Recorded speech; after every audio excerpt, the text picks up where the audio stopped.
Yani burada uşaqlara da, qadınlara da, xanımlara da çox adama ziyan vurublar da, bu itlər çox vurub. Uşaqların nəticəsində uşaqların dişləyibdi, ayağın, qolun belə. Son aylarda Abşeron rayonunda sahibsiz heyvanlarla, xüsusilə küçə itləri ilə bağlı vətəndaşların müraciətlərinin sayı artıb.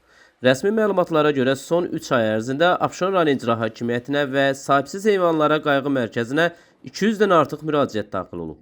Vətəndaşların artan narahatlığını nəzərə alaraq Abşeron rayon İcra Hakimiyyətinin müraciəti əsasında sahibsiz heyvanlara qayğı mərkəzi tərəfindən ərazidə geniş miqyaslı tədbirlər həyata keçirilib. Tədbirlərin davamı olaraq Masazır kəndi və digər yaşayış məntəqələrində sahibsiz itlərin yığılması, müvafiq qaydada sığınacağa yerləşdirilməsi işlər aparılıb. Mərkəzin əməkdaşları tərəfindən toplanan heyvanlar humanist metodlarla qısırlaşdırılıb, quduzluq əleyhinə peyvənd olunub və indeksləşdirilib. Eyni zamanda xəstəliyə şübhəli heyvanlar baytar nəzarətinə götürülüb. Sağlam və qısırlaşdırılmış heyvanlar isə yenidən öz ərazilərinə qaytarılıb.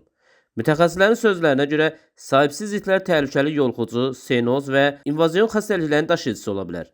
Dişləmələr nəticəsində quduzluq kimi ölümcül xəstəliyə yoluxma halları da müşahidə olunur.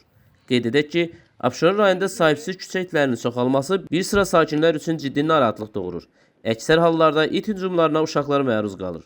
Mütəxəssislər hesab edirlər ki, təhlükənin qarşısını almaq üçün önləyici tədbirlər, yəni heyvanların vaxtında qısırlaşdırılması, peyvəndlənməsi və nəzarət altına alınması ən effektiv yoldur. Sahibsiz heyvanlara qayğı mərkəzi və Abşeron rayon İcra Hakimiyyətindən bildirilib ki, insanların təhlükəsinin təmin olunması, eyni zamanda heyvanlara qarşı humanist yanaşmanın qorunması istiqamətində tədbirlər bundan sonra da davam etdiriləcək. Nizami Rəsulov, Fərhad Ələkbərli, xüsusi olaraq Denas TV üçün.